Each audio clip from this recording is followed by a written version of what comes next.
پتہ ہے زندگی میں ایک بار ٹوٹنا ضروری ہوتا ہے، اور جانتے ہو کیوں؟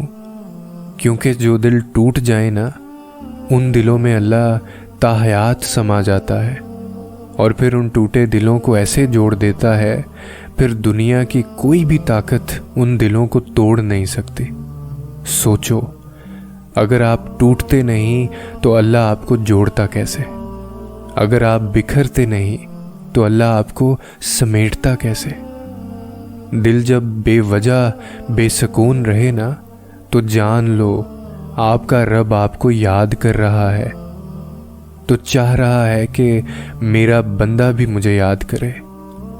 جبھی تو آپ کا کسی کام میں دل نہیں لگتا، لیکن ایک بار اس وقت اللہ کو یاد کر کے دیکھو، اسے پکار کر تو دیکھو، کس طرح روح تک سکون پہنچائے گا، حیران رہ جاؤ گے تم۔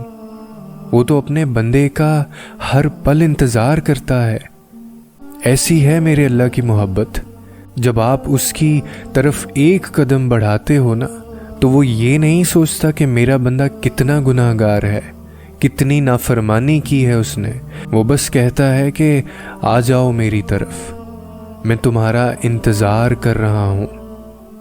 کون کر سکتا ہے بھلا اس قدر محبت؟ اور جب تم سچے دل سے اسے اپنانے کے لیے اس کے پاس جاتے ہو، اپنے کیے کی معافی مانگتے ہو، تو وہ یہ نہیں دیکھتا کہ تم نے کتنے گناہ کیے، بلکہ وہ تو کہتا ہے تم مجھ سے سچے دل سے معافی مانگ کر تو دیکھو، میں تمہیں معاف کر دوں گا، میں تمہارے گناہ مٹا دوں گا۔ جو دل ٹوٹ کر جڑتے ہیں نا، وہ دل اتنے مضبوط اور اتنے نایاب ہو جاتے ہیں، کیونکہ ان دلوں کو اللہ خود اپنی محبت سے جوڑتا ہے۔ اور پھر اس کے بعد بھلے کس میں اتنی طاقت ہے کہ اس دل کو کوئی توڑ کر دکھائے۔